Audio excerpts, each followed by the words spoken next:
અત્યારે હાલ પ્રધાનમંત્રી નરેન્દ્ર મોદી પહોંચી ગયા છે। આજે અટલ ટનલનું તેઓ ઉદ્ઘાટન કરવાના છે। તેમનો કોન્વોય આપ જોઈ રહ્યા છો। પ્રધાનમંત્રી નરેન્દ્ર મોદી પહોંચી ગયા છે અટલ ટનલ ખાતે। થોડી જ વારમાં તેઓ અટલ ટનલનું ઉદ્ઘાટન કરવાના છે। પ્રધાનમંત્રી નરેન્દ્ર મોદીનો આ કોન્વોય પહોંચી રહ્યો છે અટલ ટનલ ખાતે કે જે આજે તેઓ દેશને સમર્પિત કરવાના છે। અદ્યતન ટેકનોલોજીથી બનેલી આ ટનલ વિશ્વની સૌથી લાંબી હાઈવે ટનલ છે કે જેની લંબાઈ 9 કિલોમીટર છે અને આ ખૂબ જ જરૂરી બની રહેશે દરેક ક્ષેત્રે। પર્યટનનું ક્ષેત્ર હોય, સ્થાનિક લોકોની પરિસ્થિતિને સુધારવાની વાત હોય કે પછી સૌથી મહત્વનો મુદ્દો હોય સુરક્ષાનો મુદ્દો, તમામે તમામ ક્ષેત્રો માટે આ ટનલ જે છે તે ખૂબ જ મહત્વની બની રહેશે, ખૂબ જ લાભકારી બની રહેશે। સેનાના જવાનો માટે જે ખાસ ઉપયોગમાં આવે છે તે પ્રકારની તમામે તમામ અદ્યતન ટેકનોલોજીથી આ ટનલ ભરપૂર છે। તો પ્રધાનમંત્રી નરેન્દ્ર મોદી પહોંચી ગયા છે અને થોડી જ વારમાં તેઓ આ ટનલને દેશને સમર્પિત કરશે। આ ટનલને બનતા 10 વર્ષ જેટલો લાંબો સમયગાળો લાગ્યો છે। આ ટનલની અંદર એવી અલગ અલગ પ્રકારની ટેકનોલોજી પણ મૂકવામાં આવી છે। South portal, chief of defence staff general Bipin Rawat,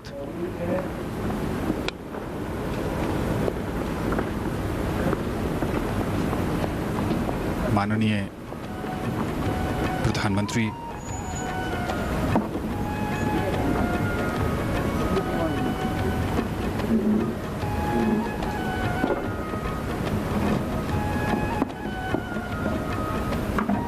Lahaul Spiti के वासियों के साथ साथ हिमाचल प्रदेश और भारत और दुनिया के तमाम देशों की निगाहें इस ऐतिहासिक अवसर पर लगी हुई हैं। कई मायनों में ये बेहद महत्वपूर्ण है टनल।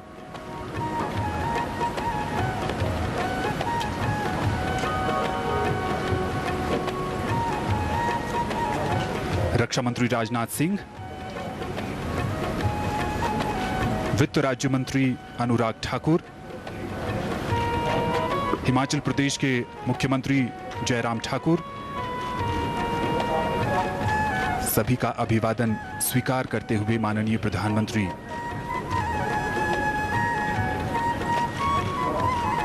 कई बार पहले भी प्रधानमंत्री हिमाचल प्रदेश आ चुके हैं, उनका गहरा लगाव रहा है, लेकिन आज का अवसर जो है वो बेहद खास है।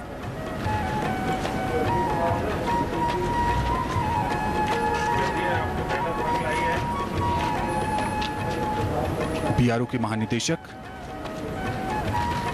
जनरल हरपाल सिंह, रक्षा मंत्री का आगमन यहां कल ही हो चुका था और अब वो ऐतिहासिक लम्हा जिसका देश और दुनिया को इंतजार था, प्रधानमंत्री अटल टनल रोहतांग राष्ट्र को समर्पित कर रहे हैं। इंतजार की घड़ियां खत्म हो चुकी हैं। यह ऐतिहासिक अवसर है सारे देश के लिए। माननीय प्रधानमंत्री श्री नरेंद्र मोदी रिबन काटकर विधिवत रूप से अटल टनल को, देश को, राष्ट्र को समर्पित कर रहे हैं। करतल ध्वनि से उनका अभिनंदन किया जा रहा है। रक्षा मंत्री श्री राजनाथ सिंह यहाँ पर मौजूद हैं। वित्त राज्य मंत्री श्री अनुराग सिंह ठाकुर, हिमाचल प्रदेश के मुख्यमंत्री श्री जयराम ठाकुर, बीआरओ से जुड़े हुए विशिष्ट अधिकारी, chief of defence staff general Bipin Rawat, माननीय प्रधानमंत्री महोदय जो स्वयं हर कार्य में बहुत दिलचस्पी लेते हैं, व्यक्तिगत तौर पर उनकी दिलचस्पी रहती है, आज यहाँ पर खास तौर पर विपरीत परिस्थितियों के बावजूद उपस्थित हुए हैं। ये इस बात को जाहिर करता है कि देश का सर्वोच्च नेतृत्व किस तन्मयता के साथ, किस प्रतिबद्धता के साथ काम कर रहा है। 3 अक्टूबर 2020 का दिन अटल टनल रोहतांग राष्ट्र को समर्पित माननीय प्रधानमंत्री श्री नरेंद्र मोदी के द्वारा इलेक्ट्रॉनिक माध्यम से इन्होंने ये शुभ कार्य किया और बीआरओ के महानिदेशक उन्हें अटल टनल के बारे में जानकारी दे रहे हैं। साथ में है रक्षा मंत्री राजनाथ सिंह। बहुत ही ऐतिहासिक अवसर है और ये टनल अपने आप में इतनी खास है कि हर कोई इसके बारे में सब कुछ जानना चाहता है। हर छोटी से छोटी जानकारी भी अपने आप में एक कहानी समेटे हुए है। और यहाँ पर एक ग्रुप फोटोग्राफ जिसमें माननीय प्रधानमंत्री, रक्षा मंत्री, बीआरओ के महानिदेशक और हिमाचल प्रदेश के मुख्यमंत्री। एक विशिष्ट ऐतिहासिक क्षण जिसे हमेशा के लिए कैमरे में समेट लिया गया है। माननीय प्रधानमंत्री महोदय सदैव जो भी मुश्किल परिस्थितियां होती हैं उसमें न केवल उन्होंने सर्वोच्च नेतृत्व के तौर पर हमेशा आगे रहकर काम किया है, बल्कि देश के इस दुर्गम इलाके में आज वो खुद पहुंचे हैं। कोरोना काल में विपरीत परिस्थितियां हैं, न्यू नॉर्मल है। कोरोना महामारी की वजह से जो प्रोटोकॉल से उनका पूरी तरीके से पालन किया जा रहा है। इस उद्घाटन समारोह में माननीय प्रधानमंत्री महोदय को जानकारी दी जा रही है इस टनल के बारे में हिमाचल प्रदेश के मुख्यमंत्री श्री जयराम ठाकुर के द्वारा। और अब टनल के दूसरे छोर पर, जहां पर इलेक्ट्रॉनिक माध्यम से प्रधानमंत्री नरेंद्र मोदी ने इस टनल को राष्ट्र को समर्पित किया है, वहां भी एक ग्रुप फोटोग्राफ। और इसमें प्रधानमंत्री के अलावा रक्षा मंत्री, चीफ ऑफ डिफेंस स्टाफ, वित्त राज्य मंत्री अनुराग ठाकुर, हिमाचल प्रदेश के मुख्यमंत्री जयराम ठाकुर, रक्षा मंत्री और बीआरओ के कई विशिष्ट अधिकारी उपस्थित हैं।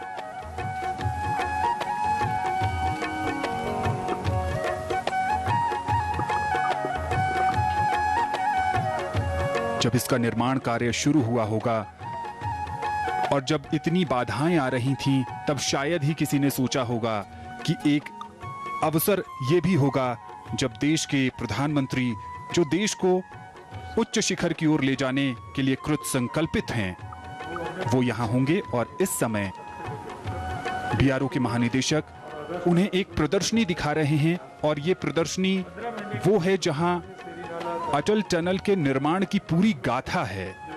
हर तस्वीर अपने आप में एक दस्तावेज है। और ये सेरी नाला के बारे में बता रहे हैं कि किस तरह नाला से जब पानी का बहाव शुरू हुआ, उस समय कई कई महीने तक 1-1 मीटर की खुदाई भी नहीं होती थी।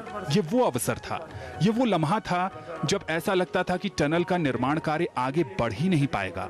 ये देखिए, जो ये तस्वीरें हैं वो बताती हैं कि पानी का बहाव इतना तेज था, उसमें कई तरीके से उसको रोकने के प्रयास किए गए। ऑस्ट्रेलिया से विशेषज्ञों को भी बुलाया गया। एक समय तो उन्होंने भी हाथ खड़े कर दिए थे, लेकिन बीआरओ की जितनी तारीफ की जाए उतना कम। उन्होंने उस समय भी हार नहीं मानी और कोई ना कोई रास्ता निकाल ही लिया।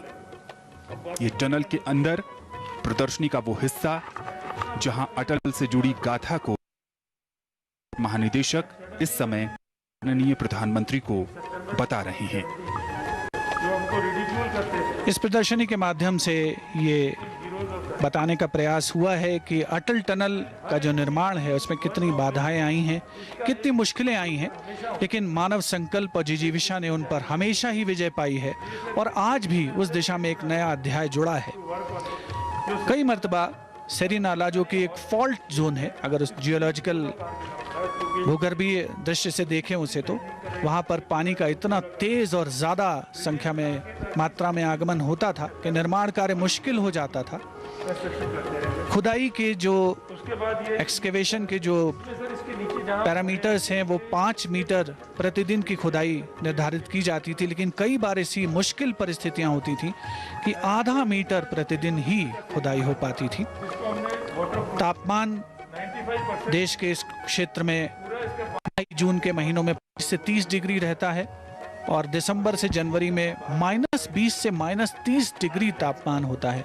तो ऐसी प्रतिकूल परिस्थितियों में भी इस संरचना को मूर्त रूप दिया गया है। सीमा सड़क संगठन के महानिदेशक लेफ्टिनेंट जनरल हरपाल सिंह माननीय प्रधानमंत्री श्री नरेंद्र मोदी को जानकारी दे रहे हैं तस्वीरों के माध्यम से। पहली मर्तबा जब ड्रिलिंग और ब्लास्टिंग तकनीक का इस्तेमाल हुआ તો આપણી सेरिनाला સાથે की જયદેવ जो જોશી પણ જોડાયેલા છે, મુશ્કેલી તેમની थी, સાથે उनको पार વાતચીતને पाया આગળ વધારીશું. જયદેવભાઈ, આ ટનલનું ઉદ્ઘાટન થઈ ગયું છે, રાષ્ટ્રને સમર્પિત કરી દેવામાં આવી છે, પરંતુ જે રીતે પ્રતિકૂળ પરિસ્થિતિઓ પ્રવર્તી હોય છે તે પ્રદેશમાં, ત્યારે આ બનાવવાનું કામ પણ ખૂબ જ મુશ્કેલ રહ્યું હશે. જી ડેફિનેટલી. અને બોર્ડર રોડ ઓર્ગેનાઇઝેશન કે જેણે આ ટનલ બનાવી છે, મારા પૂર્વ ભારત અરુણાચલ પ્રદેશ અને ચીન સાથે લાગેલી બોર્ડર અને રજૌરી જમ્મુ કાશ્મીરના અનુભવથી જો આપને કહું તો દિવસ રાત એક કરીને આ બોર્ડર રોડ ઓર્ગેનાઇઝેશન સેનાની મૂવમેન્ટ સરળ થઈ શકે તેના માટે દુર્ગમથી દુર્ગમ વિસ્તારોમાં રસ્તાઓ બનાવતા હોય છે. આટલી મોટી ટનલ જેની આપણે અગાઉ પણ વાત કરી કે technologically state of the art છે, આવા પણ કામ હોય છે. અને આ જ બોર્ડર રોડ ઓર્ગેનાઇઝેશન અમુક જગ્યાએ જે માત્ર ખચ્ચરો જઈ શકે એમાં મ્યુલ ટ્રેક કહેવાય તેને, તે પણ ખૂબ સરસ બનાવતું હોય છે.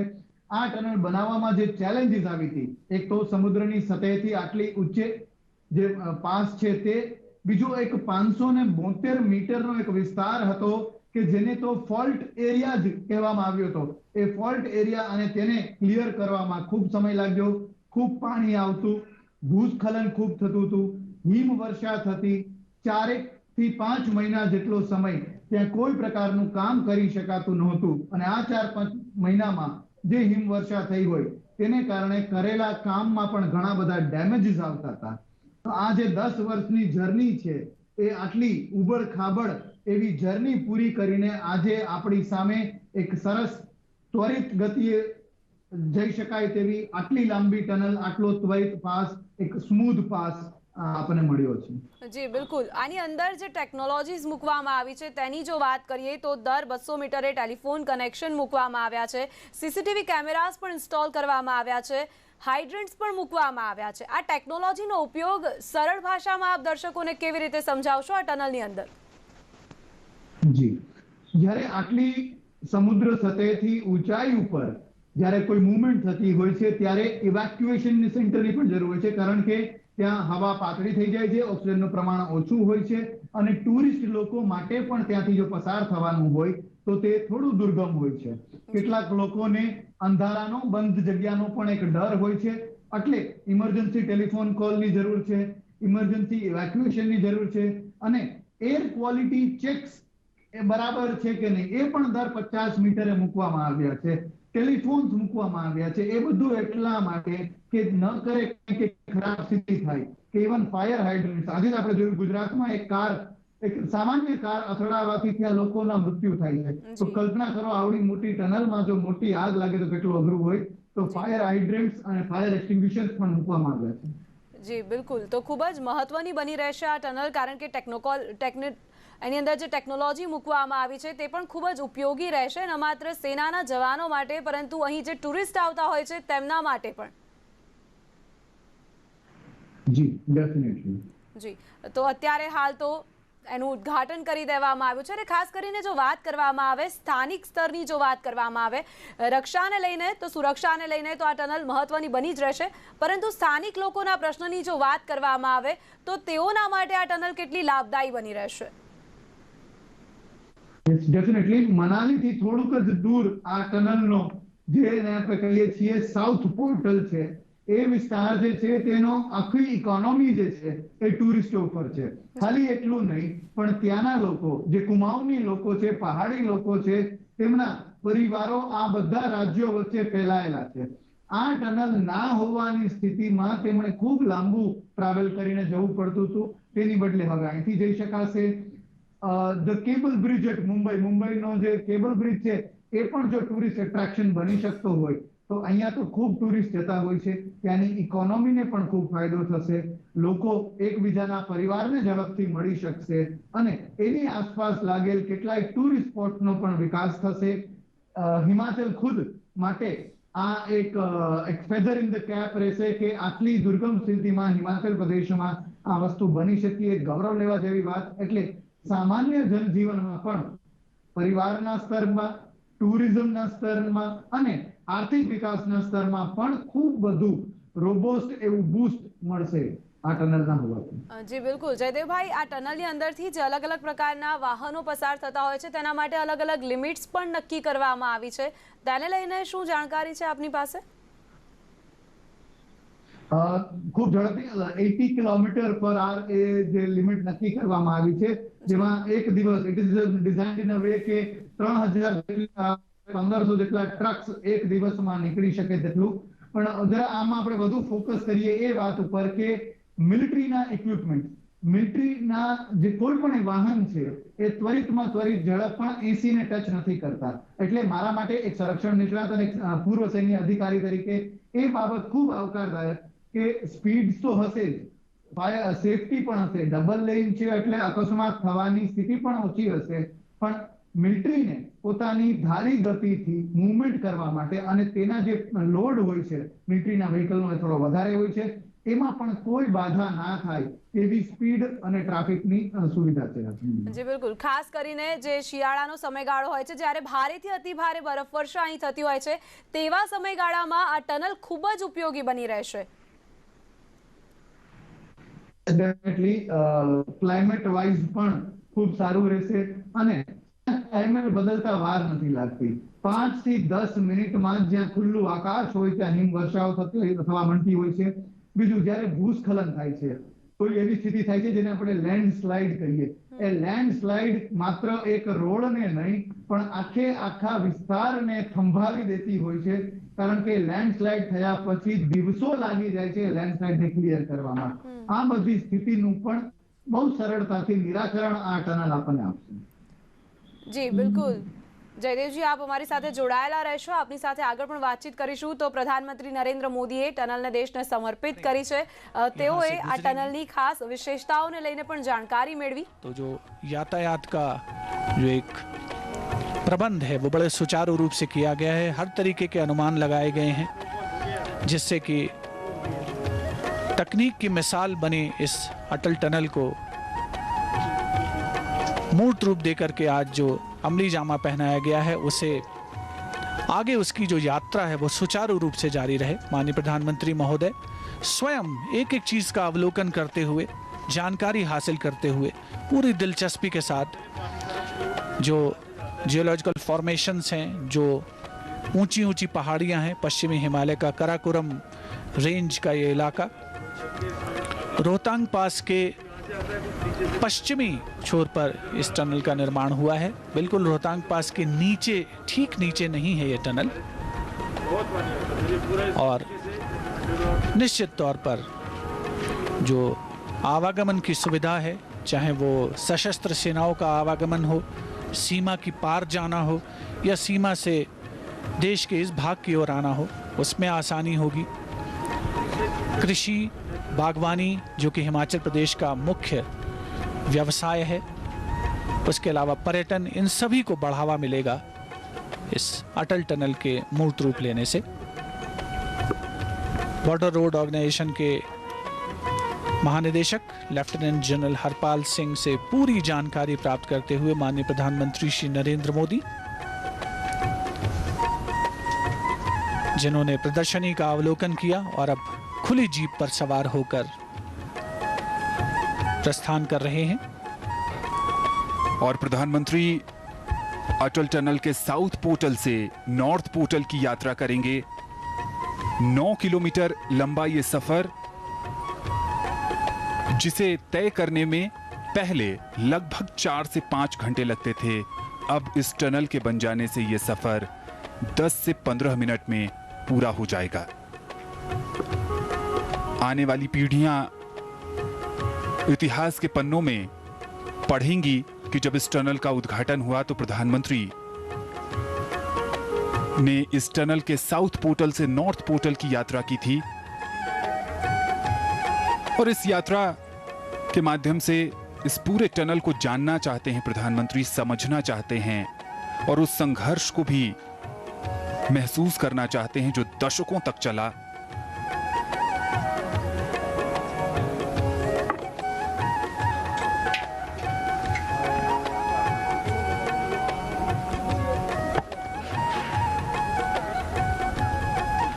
देश के पूर्व प्रधानमंत्री श्री अटल बिहारी वाजपेयी के नाम पर स्थापित ये टनल अपने आप में एक दस्तावेज है, एक मील का पत्थर है भारत राष्ट्र राज्य की प्रगति के अध्याय में, जिसके साक्षी स्वयं माननीय प्रधानमंत्री श्री नरेंद्र मोदी बन रहे हैं आज के दिन।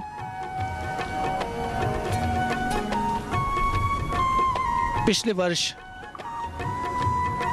3 जून 2000 को दरअसल रोहतांग पास के नीचे सामरिक दृष्टि से अहम इस टनल को बनाने का फैसला किया गया था, जब श्री अटल बिहारी वाजपेयी देश के प्रधानमंत्री थे। और पिछले वर्ष 25 दिसंबर को इस सुरंग का नाम, इस टनल का नाम देश के पूर्व प्रधानमंत्री भारत रत्न स्वर्गीय श्री अटल बिहारी वाजपेयी के नाम पर रखने का निर्णय हुआ था, जो कि उनकी 95वीं जन्मतिथि थी उसके अवसर पर। और आज ये स्वप्न पूरा हो रहा है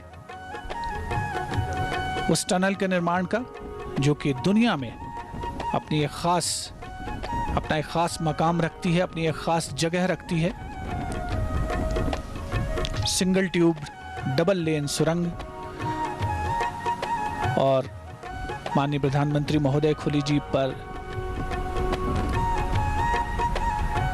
सवार होकर इस समय जो उपस्थित जन समूह है, जिसमें सेना, साथ ही सीमा सड़क संगठन के अधिकारी, उनसे मुलाकात की उन्होंने।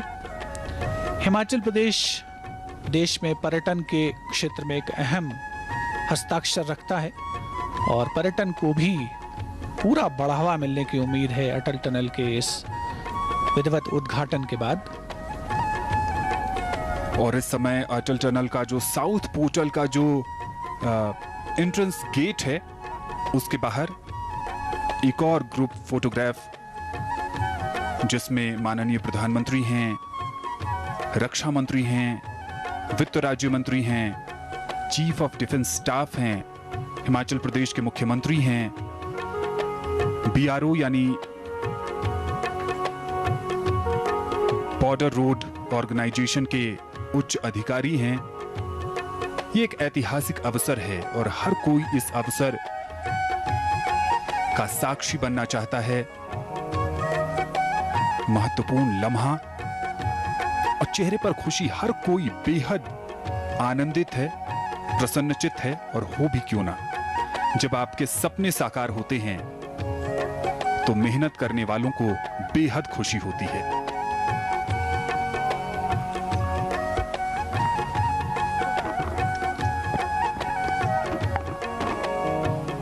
माननीय प्रधानमंत्री महोदय ने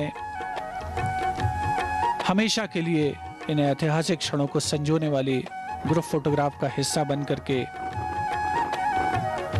सभी को एक विशेष अवसर दिया। वे सभी लोग जो आज इस मौके पर यहाँ अटल टनल के उद्घाटन के समय उपस्थित हैं।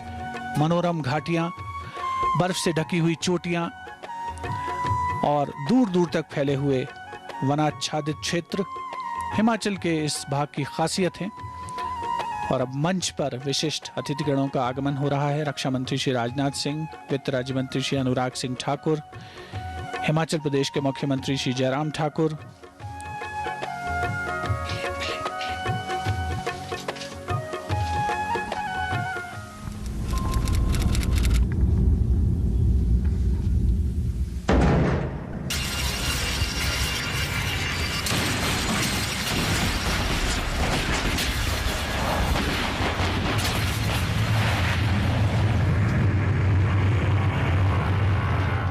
Tunnel has been through one of the most complex and critical geological condition.